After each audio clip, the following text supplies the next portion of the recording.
This week's conversation with Michelle Anais Morgan of Mutually Assured Deconstruction is sponsored by Sassy Jack's Stitchery. Kim and the folks at Sassy Jack's are getting ready to open their new forever home this fall, and the latest report is the opening will be soon. They're down to putting knobs and latches on doors. Be sure to check out the full collection of sassafras sampler charts, including Alice Ellen Usher, 1873, Christian Henry, 1816, and Elizabeth Cooper, Jesus Wept.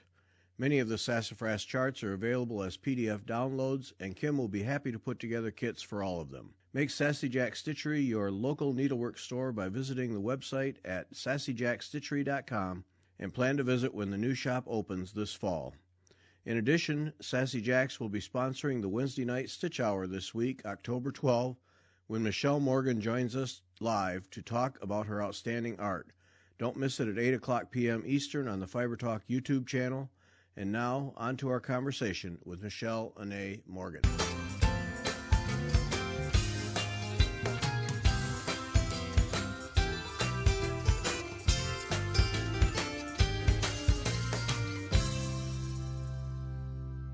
Welcome back. I'm Gary Parr, and you are listening to Fiber Talk, the twice-weekly podcast for needlework artists.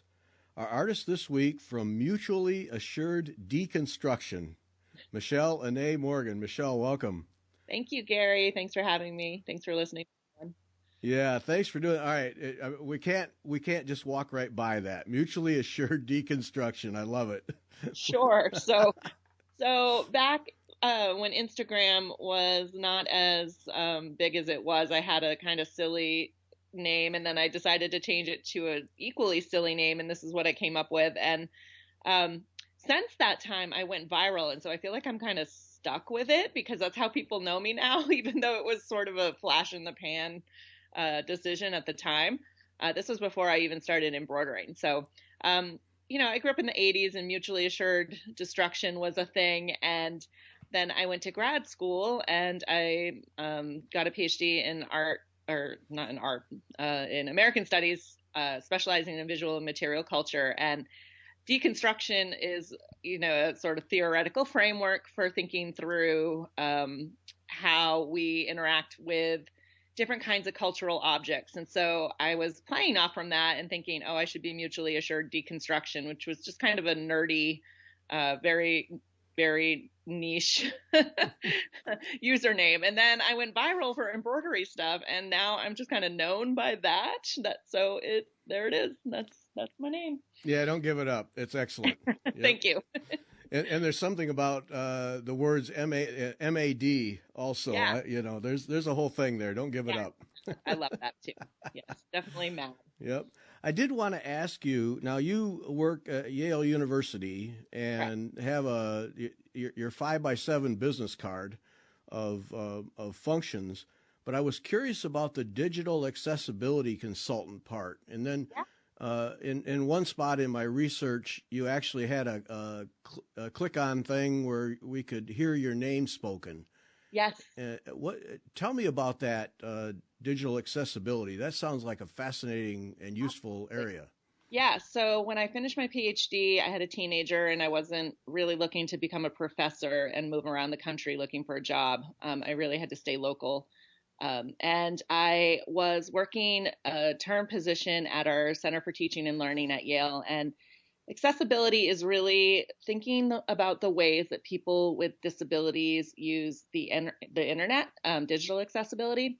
And so there was a bunch of lawsuits. I mean, I'm trying to give you the abbreviated version, so I can even explain what it is. But there were a lot of lawsuits and changes to the laws in the last 10 years around the internet, because when the internet started, people who had disabilities in the ADA weren't really there was no internet when that was passed in 1990. So over the years, we've had to rethink what it means to have like a place of public accommodation, how people with disabilities use the internet. It's the modern storefront. You don't really go to Domino's and order a pizza anymore or call them. You use the internet to do it. And so digital accessibility is really thinking through how do people with disabilities use the internet, and by extension, how do they use the kinds of things we post on our websites, et cetera. And so that's also a concern in teaching, of course, as more and more teaching is digitized. How do we make sure that our students are able to interact with all of the things that we post online, whether they have a mobility concern or a visual impairment, or if they are deaf or hard of hearing? Some students, can't use a mouse. So how do they interact with a course website if they can't click on something? Can they use it entirely with their keyboard? So I got really involved with those efforts, and then got lucky enough to be in the right place at the right time for a job in digital accessibility at Yale. So I mostly consult with faculty and staff about how to make sure that everything that they're producing and distributing can be used by people with disabilities. And I love it. It's not that far. Like, I think about my art practice and the things I studied as a PhD student, where I was really interested in how people get information about the world based on the things that they make with their hands. And this really isn't that far removed from that. It's just thinking about how people get information when they're using a sense other than sight, which we're really used to depending on. Yeah, you really got my wheels spinning when I saw that title, and then here's how my name is pronounced. Audio. Oh yeah. Simple things like that just to those of us who don't have any disabilities, just don't even enter our minds. Yep. But yeah, then my mind started going, oh, wait a minute, I can see where this is pretty valuable stuff. Yeah. Yeah, and the name coach, that's a tool that we use mostly because we also have students from all over the world. Mm-hmm. And it can be really frustrating for them to have to repeatedly explain to people how to say their name over and over again. And people want to make sure that they're honoring and getting that right, that they're able to pronounce people's names correctly. So if a faculty member has access to how all the students say their names, then that's just a better environment all around for everybody. Yeah, and that sounds like a very hands-on function, job function to. Oh yeah, definitely. Yeah, always learning. Excellent. Yes. Yeah, and that was the other part. You mentioned about embroidery and everything that you do. It seems like embroidery is tied in somehow, or has an adjunct role or meaning, and it's most interesting. And so you picked up, but now you're not a lifelong embroiderer. I'm not. But fairly recent. But it's your family have an art and craft background that. So totally, yes. So I have in my little artist statement on my website, what I say is that I was born into a family of people who make things with their hands, and a very working class rural background where my mom's family and my dad's both, most of the men were either carpenters or welders, worked in the shipbuilding industry up there at Bath Iron Works. All of my mom loves to sew. There's just a sort of practical working aspect to their craft, but they're also extremely talented. Like, my mom's father was a welder at Bath Iron Works, but he made belt buckles and rings and these just amazing small intricate objects, even by welding. And so my dad was a carpenter, and my family ran a really small family lumber company, but he was a master carpenter. He built and designed kitchens and drew blueprints without any education. He only went to high school. And so I definitely come from people who just need to make things and valued that things could be both work and art. It's in the genes. Yes, it really is. Yeah. And so I did come to it later in life. I was finishing my PhD, and I had a really hard time. Like most grad students, I just could not get through the dissertation. I was bored and frustrated. And I was like, what am I doing? I can't finish anything. So I sort of picked up embroidery as a way to tap into that side of my brain, because I kind of just went to grad school and thought, oh, I won't have time to make anything. And that was really not a good choice for me. I have to make things or I get depressed. It gives you the outlet. Was it the escape?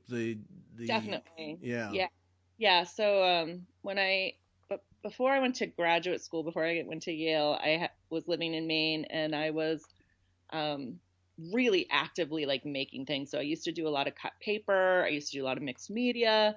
I was not a full-time artist. Like I've never made, a primary living by doing that.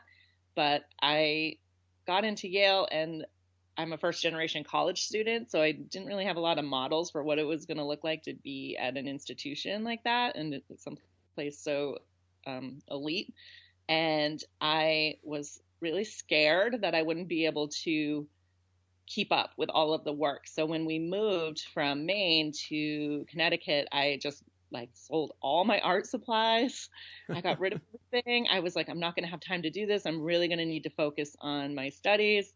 And that was just not a good idea. It's just not how I'm built, not how I'm wired. So I went through the first few years of graduate school, and, I did fine in school, but I was just not happy. I was drinking a lot. So we can talk about that part too. Like I definitely identify as an alcoholic. My whole family they're all alcoholics. And as I was getting near the end of graduate school, I just knew that like I had to be making things. And so I picked up, first a cross stitch. Like I was dating this woman who gave me a cross stitch kit as like a joke, in my Christmas stocking. And I did it, and it was just so soothing that I just started doing cross stitch all the time. And then as I was probably just over the course of a couple months, I decided I needed to quit drinking. And I was realizing, as I was looking at things online, I was like, oh, I could do that. I could make that. Not just cross stitch stuff, but more embroidery work. And so I just kind of like threw myself into it, and it gave me everything I needed. It just like soothed my brain. It calmed me down. And I finished my dissertation like pretty quickly after that. Like just kind of made all the pieces click again, I think, in my brain. Like trying to divorce the creative from the like thinking side of my life just did not work for me.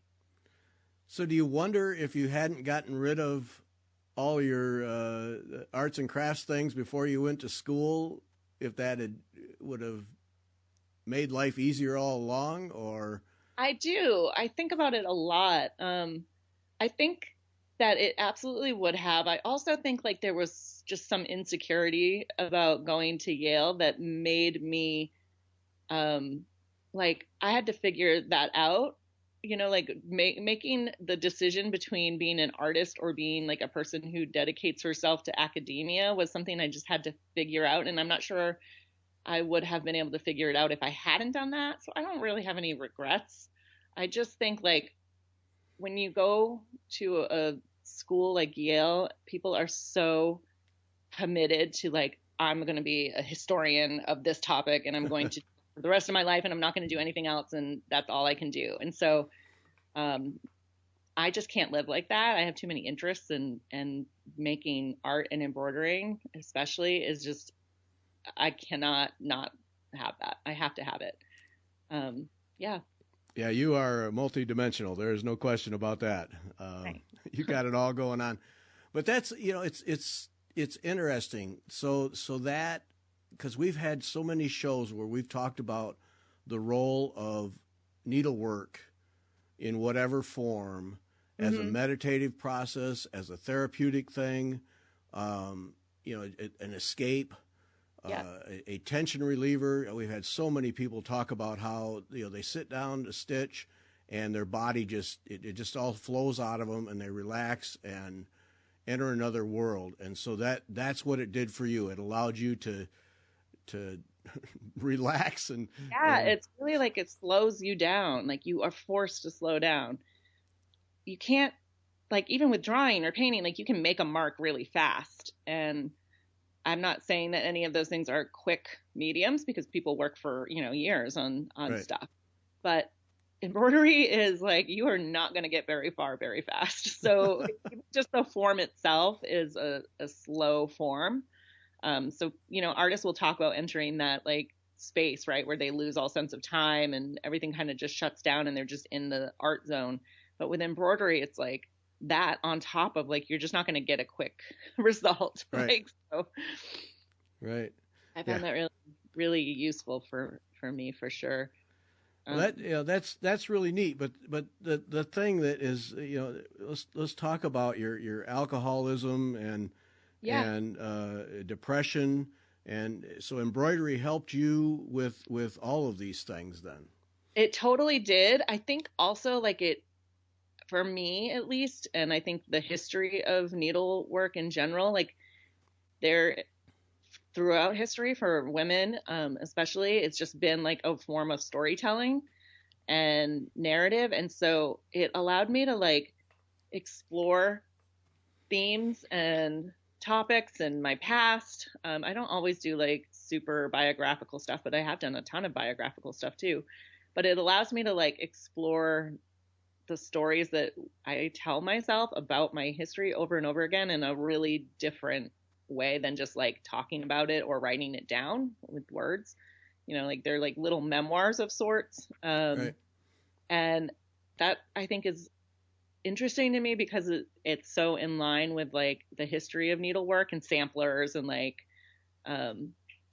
tapestries, just like how our stories get told through these visual images that take so long to tell, but are also like very accessible in terms of materials and maybe not time, but certainly material and cost. So like one of the things for me was like I was also a broke graduate student who was like a single mom with a teenager who didn't have any money, and like that's an ugly combination there. Holy smokes! Right? Yeah. So buying art supplies is expensive, and it's very easy to get into cross stitch and embroidery on an extreme budget. So like I was able to do things and then sell them. People would buy them, and it helped me like make a little bit of extra money too. So it was always kind of a like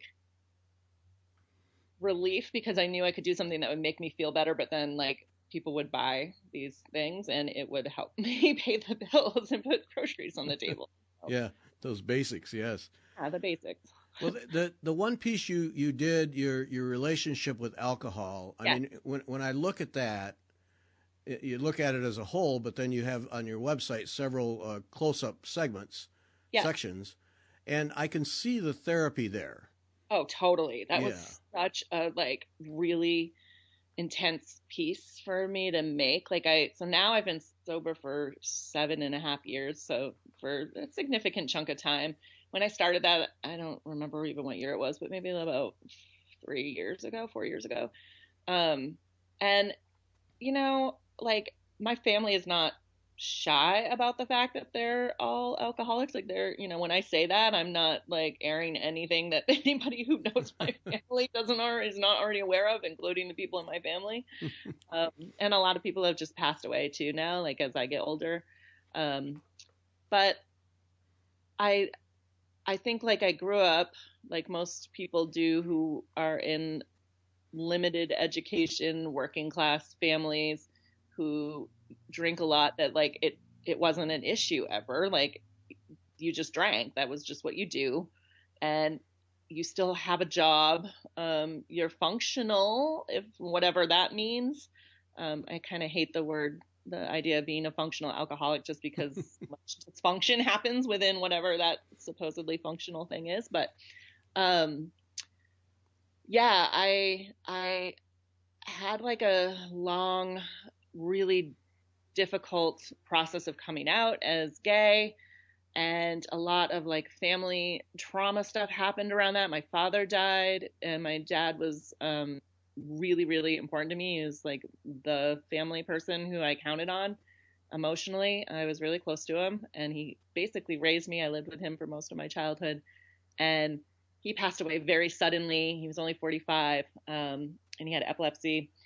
And like I was coming out at the same time, and like I had a baby, and like I was seeing his dad, and it was just a bad time. I was very young when I had my son, and I wasn't equipped to deal with everything. And so over the years, I just had so much guilt, and then you like abuse substances on top of that, and you're kind of making it in the world, but like the guilt. And so that piece was really important to me, as far as like just kind of excising all of those demons and like being brutally honest. Like I put things on there that I was like, this is me, like in like AA and in recovery circles, like there's a saying that you're only as sick as your secrets. And I love that saying. And so just being like, I'm going to do this piece and I'm going to tell the truth about everything that I've done, good and bad. And if you don't have any secrets, then that is really freeing. So that piece allowed me to do that and just say things on the internet to a random group of strangers. Like these are the worst things that I've done. Yeah.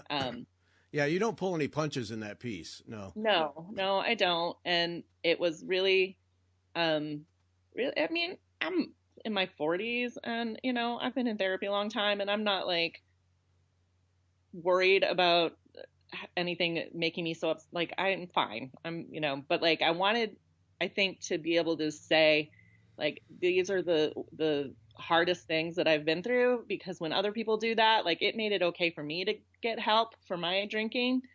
And so it's also just a sort of like invitation to people to not be ashamed of themselves and to get help if they need it, which is really, really important to me. Yeah. Boy, life really piled it on you there in a short time. That's too bad. Yeah. Yeah, it was rough in my early 20s, but whatever. People, not whatever, but not to rank, hardships, but like right. I'm lucky in a lot of ways too. I had a lot of resources available. So yeah, you can always find someone who's got it worse. Yeah, you can. Every right. day. Like, yep. Exactly. Yeah, exactly. So when you do pieces like that, is it an immediate release for you? Is it, and this is a bad word given what we've just talked about, but is it like a drug where you need to keep doing it because it keeps helping you? Totally. I think that's actually a really smart way of framing it, because and this is more like recovery world talk, but it's like you give up one addiction for another, and definitely like the feel good ness of just being in a piece and like making artwork where it's like, I want more of this feeling, right? And I do have to keep doing it. I get obsessive about it. And so there have been times in my life where like I had this one job that was a really intense job that I knew was just short term when I started embroidering, where I was like, again, I have to like not have my embroidery stuff around, kind of like when I decided to go to grad school, where I was like, I have to focus on this. And if I have embroidery around, I'm addicted to it, right? Like I'm not going to be able to put it down. Yeah. And so I have to make like really strong decisions sometimes on like, I'm going to this place and I'm not bringing my bag with me with my stuff. Like I'm just gonna like go and be present with the people there and not be like embroidering through it. Other times I'm like, whatever, we're hanging around a fire or something, I'm gonna, not at night, but like we're hanging around outside and we're gonna be sitting around in a circle all day. I'm bringing my craft with me, but yeah, I have to make decisions about it for sure. But I'm totally okay with that. Whatever. As far as I'm concerned, that's fine. Knitters do it all the time. Yeah. It's no different. They do it all the time. Yeah. Exactly. Yeah. And then you're, and I'm sorry, I'm not going to get the terms right sooner or later, so I apologize right up front. Oh, God, don't let it hold you up. But the fact that you're gay and your expressions in that channel of your life, or that it is your life, but I mean, you know what I mean, that aspect, it's helped you there too, because you had a rough time dealing with that when you came out. Yes. So or others had a rough time dealing with it. yeah, I think like it's a combination. I think like I was extremely sensitive to other people's responses, because it took so much work to come out, like, and I don't want to be like, oh, kids have it easy these days. They don't. There are plenty of places, as we know, across the country where it is just atrocious and worse than ever. But at the time, and it was just really, really hard. I didn't have any role models at all for that. I didn't know anybody who was out. Nobody was out in high school. People just didn't come out. Yeah. Even the people who were out, like I had a friend whose mom was a lesbian, and she and her partner were like just friends. And like my stepmother, who's a hairdresser, did their hair. And we would debate like, are they? And it's like now, looking back, I'm like, are you kidding me? Of course they were lesbians. At the time, like just no idea what that would look like as a life for myself. Right. And I had my son really young with his dad, who I had known since I was just a little kid, and just no models for that. And so probably not at all surprisingly now, when I think back to it, my mom's side of the family, I thought were going to be more upset about it because they were very Catholic, but like Catholics are some of the most like closet ridden people in the world, so they actually were way chiller. There's like way more dirty history on that side of the family, and then they're like, oh girl, you're gay, that's nothing.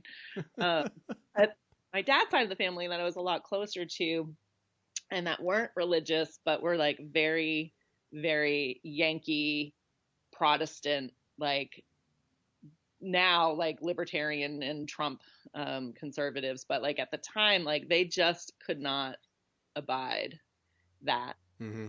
And my grandmother, who I was very, very close to, like it was just a really bad time. And my dad died suddenly, and so I just kind of had like no real sort of inroad with that side of the family. You lost your rock at the worst time. Yeah. Right. So it just sucked. And then I did, I moved away from my son. I left him with his dad and like had a girlfriend in Columbus, Ohio, and she'd been a professor. I mean, it's all in the pieces.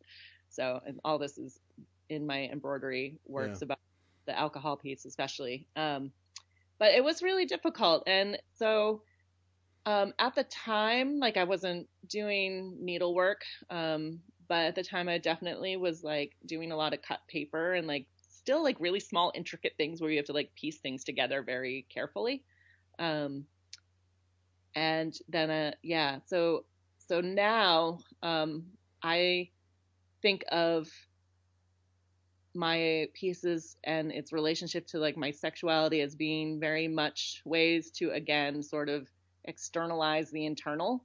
And I do a lot of abstract pieces that I call like queer landscapes or, mostly those, where I just kind of build like these layers and textures. And I try to think of like how dynamic that is for me, like my sexuality. Like I'm about as normie as they get when it comes to gay people. I am married to a white lesbian. I am a white lesbian. Like there's nothing that radical about anything that we do. Yeah.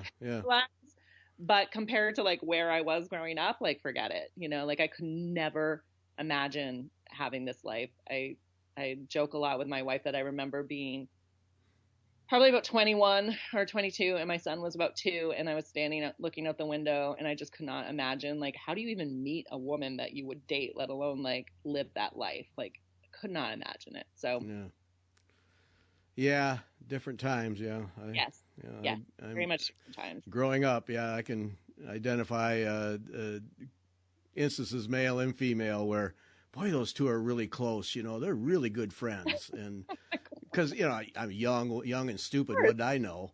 And wow, those guys really, man, they just do everything together. They're cool, and you did. What did I know? And then later on, oh yeah, okay, got it. Yep. Yeah. Yep. They're wearing the same ring. I go over and they're like sleeping in the same bedroom, but they're friends. Like what on earth? What? But you just can't. I mean, it's such an open secret, but also just like so shameful. Like, it's just ridiculous, especially in Maine. I'm going to make like a stereotypical joke, but like all the women wear flannels and drive snowmobiles. Like what? It's not, you have no way to know. Yeah. But so, boy, I tell you, what a time in your life, applause that you got through it and you're still in one piece. That's, well, my son is all, he kept me going even when I didn't want to, because you gotta stay okay for your kid, if nothing else. Yeah. You'll do a lot. Yep. That's for sure. Now you mentioned the gay landscapes section, and folks who are listening, you go to her website, Mutually Assured Deconstruction. I grew up when it was Mutually Assured Construction. You know how many people look at it and they're like, wow, it took me 5 years to realize it doesn't say mutually assured. Now I can't do it the other way. My whole childhood was the Cold War, so that's that phrase is locked in. Yeah. But when we go to your website, and it's the gay landscapes that stop me. I mean, I really enjoyed your art all the way through, but the gay landscapes are the ones that stop me, especially that black on black one. Holy smokes, that thing is a stunning piece. But thank you. It really is. I'm not making this up or sucking up to you. It is absolutely a stunning piece. I have been back to that several times. It's just everything is there. Make another one. Honestly, now that when you mentioned it, I was like, wow, I haven't done one like that for a while. That would be like, so I think I'm going to make a new, now that, you know how it is, you come back around to things. And I think it's time for another one. Oh, well, that one right there for me. All your other stuff, fine, over here, but right here, give me that black one. But your art, there's so much texture and depth all the way through it, and the materials, the different stitches, the threads. Is this something that just comes to you in your head? Is it something that we don't see all the pieces you've thrown away? No. How has that come to be? I almost never throw anything away. I think I probably have like 2 or 3 pieces in 8 years that I've abandoned. So I don't know. I mean, what happened was, like, as I started doing more, embroidery was more of abstract pieces and sort of just like taking bits and pieces from, like, you know, I don't know, you're just walking around in the world and you see some like color or shape combination that strikes you. And so when I started embroidering, it was really just these little pieces that were snippets from things that interested me visually. And then I saw people, like, I didn't really start using beads till, I don't know, a few years in. I just started resenting the, like, sort of constrictions of, like, a floral piece that just had to be flowers, you know, like sometimes I really love, like, I go back and forth, like I'll do something that's very representational because I like the limits and I want it to look like a thing. And then usually after I do a piece like that, I wind up doing one of the, like, queer landscape ones where I'm like, this is more, it's more abstract. There's no picture. It's just shapes and colors and textures. And, cause I just like switching back and forth, but, those I build, I don't make any plan. I just do it. I like just kind of sometimes I start with like a color palette. Usually I start with a color palette and I limit myself that way. Sometimes I like them to be just like completely rainbow, multicolored.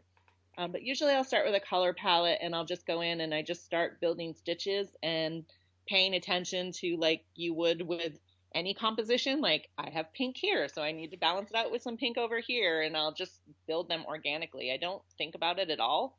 I just kind of go with the flow. So people have been like, oh, can you show me how to do that? Or do you have like a pattern? Or, and I'm like, I wish I did. I sold them on the internet for $1 million. And no, just kidding. Nobody makes $1 million selling patterns, but no, but no, they're just very much like something that I've developed and use in between the more like narrative representational pieces that I tend to make. Yeah, but they're in you. They come out of you, and yet clearly there's a composition knowledge there as you put in the end result. They're not just some random mess. No. It's always color. I think it's just like an intuitive, part of the artistry of needlework where it's like, I just know when I'm making something that, like, well, there's more texture over here. There's French knots over here. And I put some beads here and there's shiny beads here. So I need to balance it out by this over there. So I am paying attention absolutely to the composition of the piece. But I don't go in with, any kind of like I mean, as far as the stitches are concerned, I just build them bit by bit. Yeah. I think that just comes with experience too. Like anybody, who knows a couple of different stitches, you can like, I think it would be relatively simple for someone to make those works if they know how to embroider. I also tend to use like all 6 floss strands for those, so they're a little bit chunkier, Mm-hmm. and the it's not as flat as when I'm embroidering other pieces. It tends to be just 2 strands. Yeah. And your color palette in general is very rich and bold. Yes. I don't see much pastel anywhere. Nope. That's just my like preference. I That's think. you, huh? Yep. Yep. I'm just like, I'd say I'm a maximalist. I really am. Sometimes I do like tone it down, but not very often. Like, so so I made, I do rug tufting too. I just got into tufting rugs last year, and I have the same kind of really bold color palette. And then I tried to like tone it down for one rug, and I really liked the rug, and people are like, wow, that's really great. But like, it's one of the only ones I haven't sold. And I'm like, I try to tone it down. It doesn't come natural to me. It's not as effective, I guess. So you speak about sold. What of your art do you sell, and what do you keep because there's no way you can let it go? I'm not sentimental about it. Okay. Because I find artists, when artists create things and sell, like I used to communicate with a person who was a scientific illustrator. She drew fish and birds and things exactly, every feather just as it was. And then she would sell the original. She had prints made and sold those like crazy. But then she'd sell the original. And to me, it was, oh, how could you sell that beautiful thing? Because you poured so much into it. So it doesn't bother you. No, people ask me this all the time. And like other artists too, they're like, oh, I just not for sale. I'm having such a hard time parting with it. And I don't know. I think like not that all artists aren't like starving at some point, but like I think I just got like really used to depending on it as secondary income. I think also like the part for me is really just like in the making of it, and it's really depressing when I see things like in the closet that I made 5 years ago. Like I'm like, oh, I don't know, it's not being enjoyed. Like, so it just means so much to me that someone else will want to buy something and like they care about it or they liked it or related enough to it to pay money for it, and like that it exists in their house, or that they give it as a gift, or like even if it winds up in their closet too. Like there's just something so meaningful to me about that.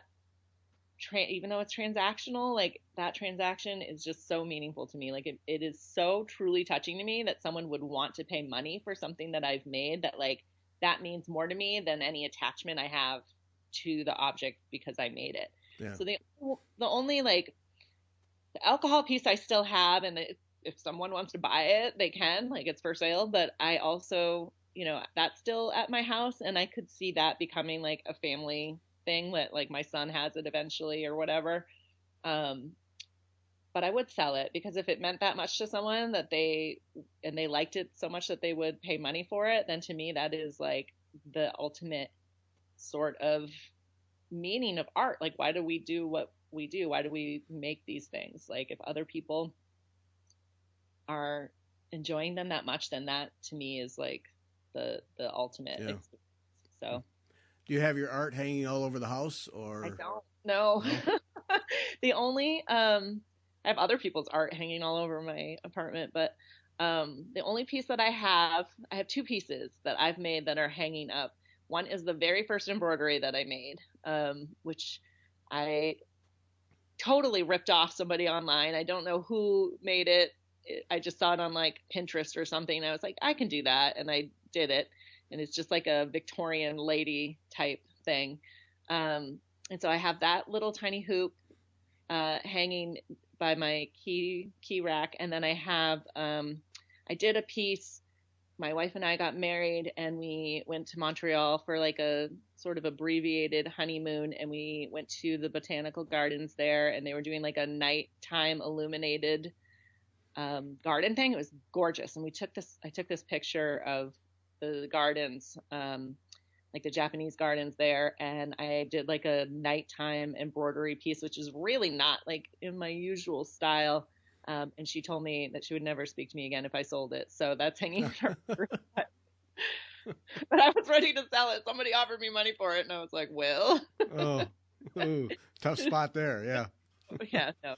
Does she have any interest in needlework? She loves what I do, but she is a baker by trade. Oh. Extreme artisanal baker. She's so talented, and she also does a lot of sculpey stuff. So she makes these like little miniatures and everything, which are so cool. But she does not do needlework. No. Ooh, a skilled baker in the house. Ooh. Oh man, that's dangerous. Oh, the smells all the time. That's dangerous stuff there. She doesn't bake as much at home. No? She right now she works for 2 restaurants here in New Haven. She's the head pastry chef for 2 really great restaurants. And so she bakes there, and so she cooks at home, but she doesn't bake as much. She's so used to having like an industrial kitchen with industrial equipment that when she comes home, she's like, she'll just bring stuff from wherever she's working. But that phrase, did you save room for dessert? Damn right I did. Oh my gosh, get it. If I always save room for dessert. Ooh, yeah, there we go. You're so many. I just enjoyed so many all the different displays in your website of your art. The gaze section with all of your eye pieces is so fascinating to me. What people can do with eyes, and just that one organ in the body has so much expression in so many different ways. Is there a therapeutic thing there, or is it just for you just to? I don't know. Yeah. I haven't made the eyes for a while either. I make them every now and then. It's kind of like the other more abstract ones where every now and then I just am like, oh, I'm going to do this because I love making them. I feel like eyes, there's like certain iconographic, I can't get the word out. Iconographic like symbols and things that get really popular. So like for a while it was like cactuses, and it's still like cactuses and succulents, and you see them on like a lot of kits and stuff. And I feel like eyes are definitely in that category too, where I just see them on a lot of things. But every culture I think probably has some kind of like eye, Yeah. or mythology around eyes. And so I started making them just because I wanted to make one, I believe is how it started. I was like, oh, I'm going to make an eye. And then at the same time I was reading through this website. I think it's a book now. I don't remember the guy's name, sadly, but it's the Dictionary of Obscure Sorrows. And so I was like thinking, using that as like different entries in these, what it is basically just like an encyclopedia of not fake words, I guess is the word, Okay. to describe feelings that we don't have words for in English. So there are a lot of like, you'll say, you'll be like, oh, in German they have this word for this feeling, and we don't have a translation for that in English. And so he makes this whole list of like fake words that would describe feelings that we don't actually have words for in English. So then they're no longer really fake words. But so I was going through those, and just kind of, this was again when I first was like getting sober and was pretty depressed, and used that as the basis for like making these different eyes, just to kind of give them a thematic thread through them. But mostly I just like making them. I'm like, there's something satisfying about it. And I can track like how much better I've gotten at embroidery through them too. Like the first ones are pretty like kind of sad, and then as I get better, I'm like, oh, this is also like doing the same thing over and over again and seeing your progress is really satisfying. So yeah. Back to the alcohol thing. As you're getting through that, you decide, all right, I'm going to be sober, doing the AA. Yeah. Is when you want to drink, did you have to teach yourself, grab the needle and thread? Yeah, definitely. I mean, one of the things, they tell you in recovery and 12-step programs is always like keep your hands busy, right? Like and in the classic big book in AA, there's like it was funny to me, I don't remember which story it was, but there are all these stories and like cruel work is suggested as one of the things to keep you from drinking, but I started embroidering first and then got sober, but it absolutely helped. Like no doubt about it. Like, and I used to embroider through. I don't really go to AA meetings very often anymore, but when I was really active in recovery circles, like I went to every meeting with embroidery hoops in my hand. It's just like knitting, and people would knit through meetings too, where you just need something to Yeah. still the anxiety. So, Yeah. Okay. like, yeah, That was a random left turn, but I was just curious about that. that's all connected. Yeah. All right. Back to the art. Uh, the music. The Yeah. music. Okay. The Boston album cover. Oh my Oh, gosh. Yeah. oh, that album. That album. Oh man. And we just moved like a year and a half ago, and I had they used to have wood crates for what was it, the 16-ounce bottles when they were glass bottles of soda, and Yeah.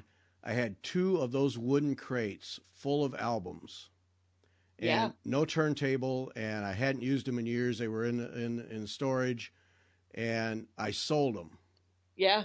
because I'm not hauling. They weigh a ton. I got no No, place. I've sold so many albums over the years. Ugh.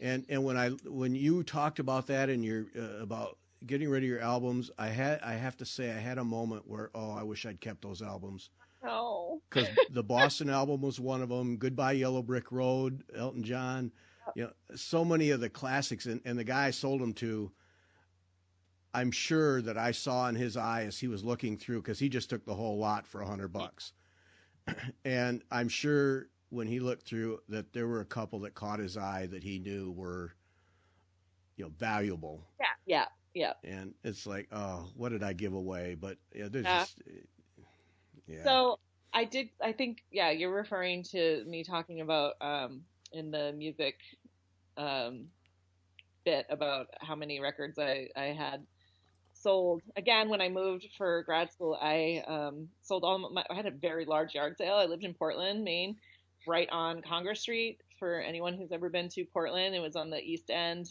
right by the fire department and the observatory, and it's just a very high traffic area. And so I had this giant yard sale where everyone was like, "Woo, records and art supply." And so I sold a ton of albums that had been my dad's, but I did keep the Boston record and I did keep Goodbye Yellow Brick Road. So I had like 4 or 5 that I was like, these are sentimental, to me, and I'm going to keep them just to have them. Because if my father had not passed away when he did, when I was so young, I probably would have not have felt as attached to them as I did at that time. Yeah. Because it didn't have a lot of his stuff.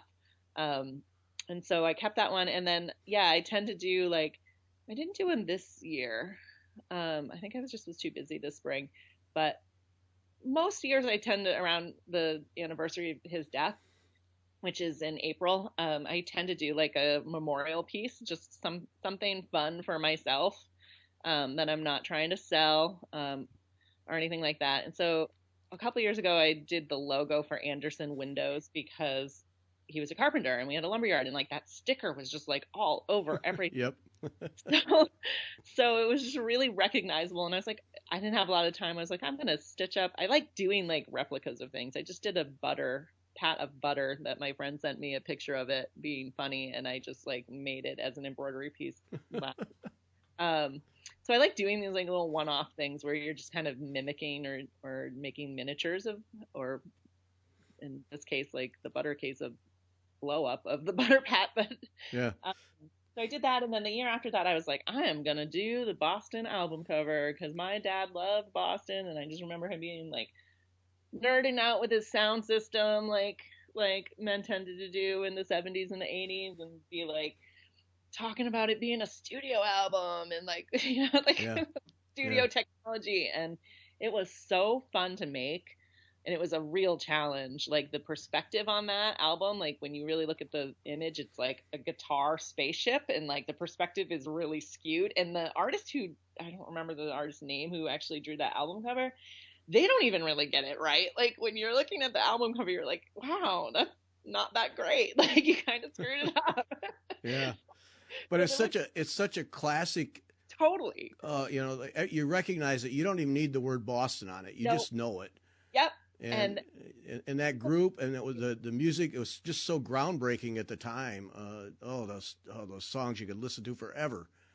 And I'm shocked. Like, so it is that one I do have for sale, and sometimes I'll do like art fairs and stuff, and it's been up on my table, but it's a little bit out of the price point for those kinds of things. But I am shocked by like how many young people walk by, and they know it. Sure. This is incredible. Like I'm starting to get to the age where, like the audience for my cultural references are like not 20 anymore. Like when a 20-year-old walks by and they're like, whoa, that's the Boston cover. I'm like, how do you know that? But like they do. It's just that like iconic. Yeah, that they talk about one-hit wonders, and that they had a couple of other albums, but nothing that reached what that did. And that's kind of a one-hit album, but oh yeah, through the years, I mean, that music holds up and will always hold up. It's just so powerful.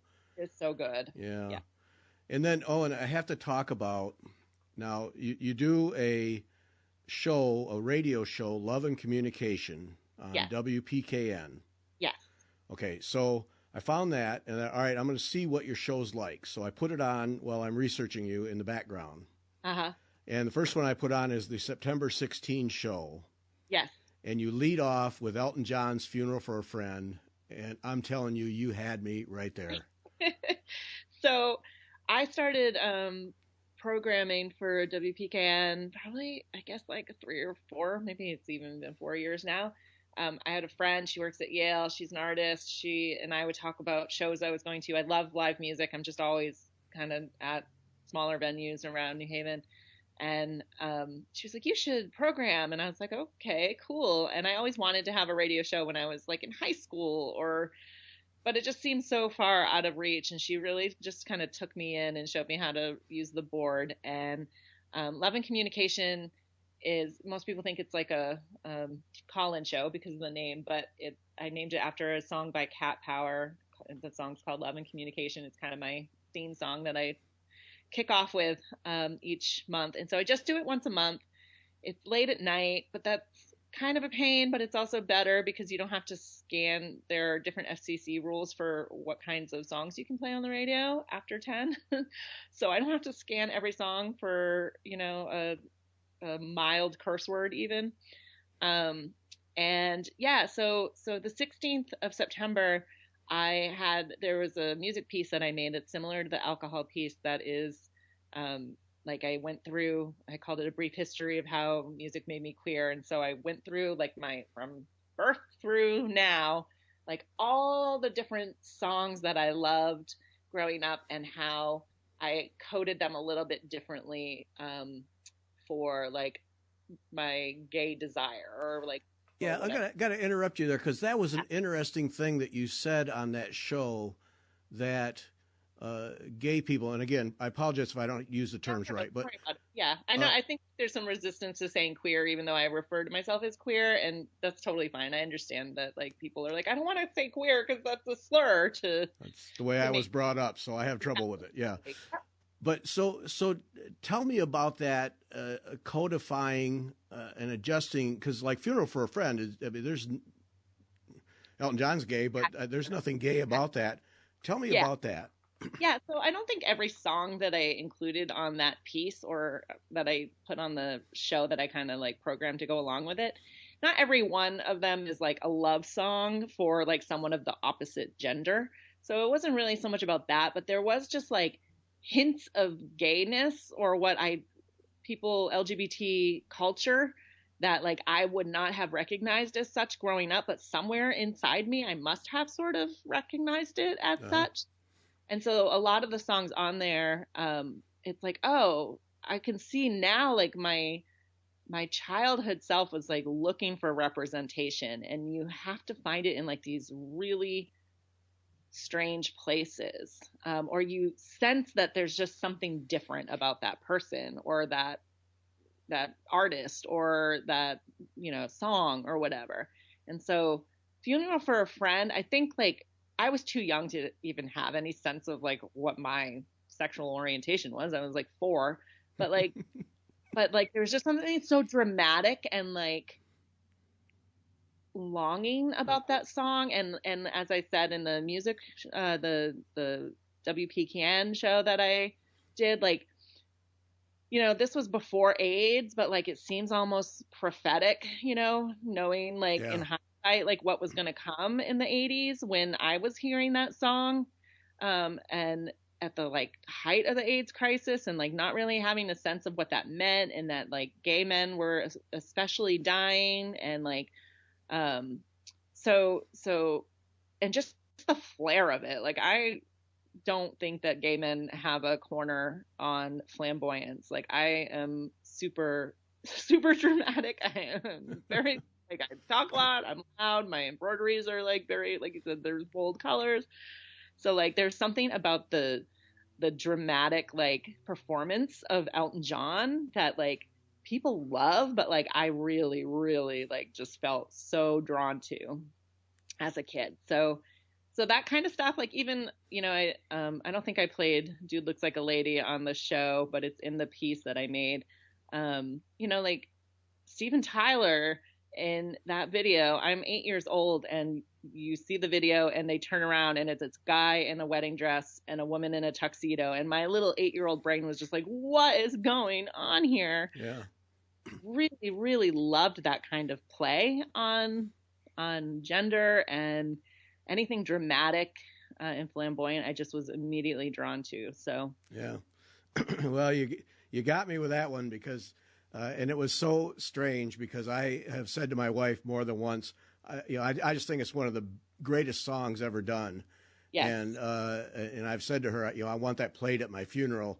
And then when I read that you had also said that you wanted it at your funeral, because it's just I just love that song. I've listened to it billions of times, and and that's what I love. Like, how on earth would this is, and so the show is up in Portland, the piece is up in Portland, and I was talking to a guy there. His name's Smith. Tanner, I believe is his last name. He's a photographer. He does a ton of photography, documentary projects up in Portland, and I think he also lives in like Boston or something. But he just was like, we don't have anything besides being gay really in common, from what I can tell. But he was just like, these songs mean so much to me, and like it's so cool to see them in this piece, because it's just, and that's what I love about it. It's like, even though I'm saying these are all the songs that like helped me see myself as like a gay person in the universe, like it's just so cool to me that like the power of pop culture even to be like a unifying factor across like age and difference. Like, who would think that you and I both want to have funeral for our friends, like played at our funeral? But like, that's a really cool connection that has now been forged because of Elton John and our mutual love for fiber, right? Like, so cool. It's so cool. Oh, that song, I'll tell you. I mean, I have been through it. I've listened to just the drum track, just the guitar. That's awesome. I love that. Oh, yeah. Oh, yeah.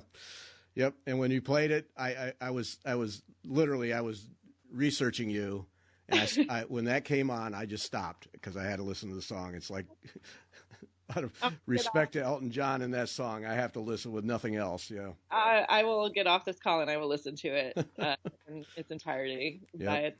And it's got to be loud. It's got to be loud, and all the things. Yep. All right, we're gonna run out of time. Yes. Keb Mo's Oklahoma album cover art. Tell me about that experience. That was wild. It was so cool. And they were so nice. So he had like an art agent, and I got like a voicemail. And I was like, who tracked me down? Like, who's calling me? I'm pretty skeptical with the cell phone now. If anybody calls, you see a number you don't recognize. Like, half the time I don't even listen to the message because I'm like, it's just a spam call. Right. And so he had an art agent who was looking um, for me, or was looking for embroidery work, and came across something on Instagram that I had done, which was a stitch a day piece where I had done this large like circle a few years ago. I think it was like 2017, where every single day I asked somebody, one of my followers, to make a suggestion um, for me to stitch for that day. And people got really into it because they wanted to be picked, right? Yeah. And they wanted to see like their suggestion make it into this hoop. So I started in the center on like January 1st, and for the entire year, every day I added a whatever one of the suggestions was. Sometimes it was a feeling that I had to interpret. Sometimes it was like an object that you could actually embroider. And I'd have multiple entries. So I would take them and I would number them like 1 through whatever. And then I would type the like draw a random number, like from a random, whatever number generator. So Right. that one that I would add so that people would feel like it was fair. Even though I could have easily lied, and maybe I did a couple of times because I didn't want to do the one that for the most part, it was. Hey, it's art. You're entitled. Right? Whatever. Yeah. Or I'm like, I got 10 minutes. I can't do Frida Kahlo today. So I had made this big piece, and it was just so much fun and like such a cool way to experience like what can be good about social media and like not just negative. It was just such a fun project, and she had seen that and she wanted to know if it was still available because they wanted to use that as the back of his album behind him. And I had already sold it, and I was like, no, it's sold. She was like, well, what if he gives you a list of all of his favorite things and you can just recreate those in no time at all, right? Yeah, right. And so I was like, bring it on, I guess. So they sent me a list of things. So back up a little bit. So they really wanted that piece then, if they're going to have you create another one. Wow. Yep. So I was like, it's in Canada. The person who bought it lives like in Saskatchewan. Like, we're not getting that back for this.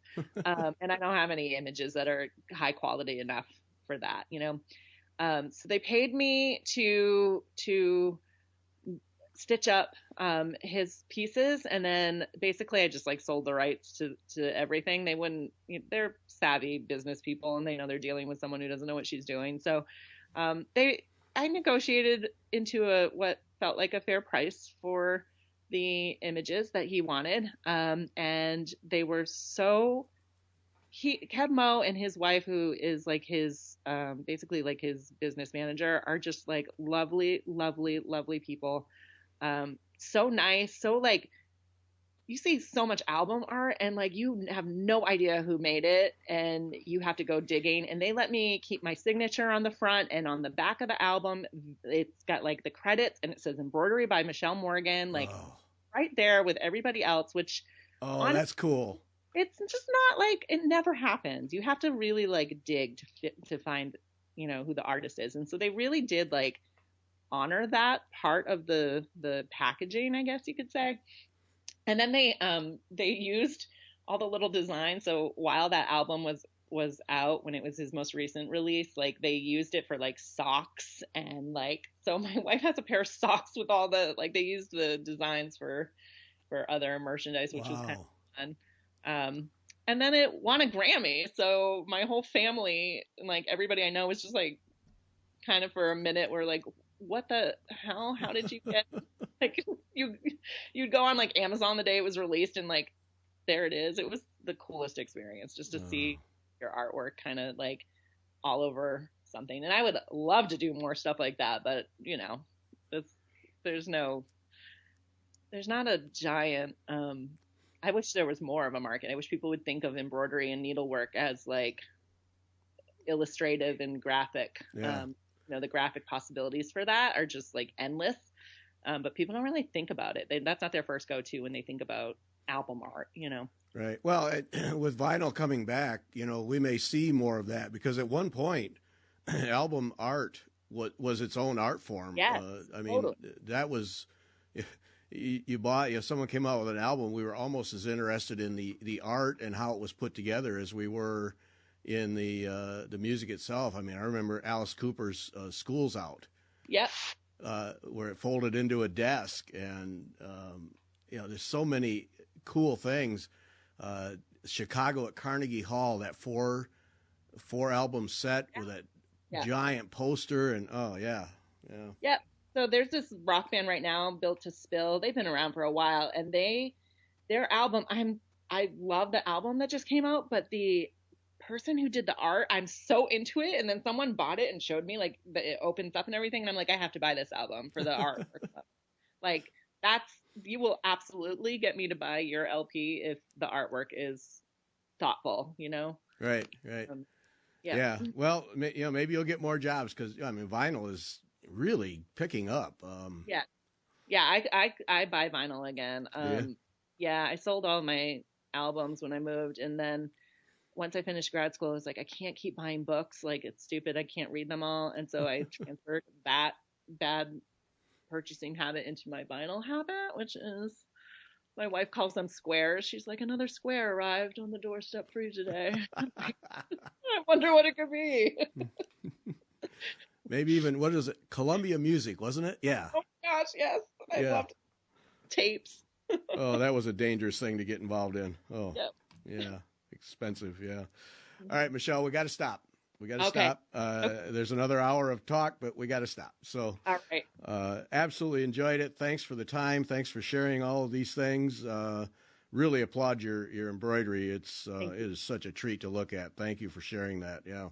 Thanks for letting me talk about myself. I love doing that. It's one of my favorite topics, and I will say yes to any opportunities to wax on and on. So thank you, Gary. Okay. All right. Thanks, and thanks to everyone for listening.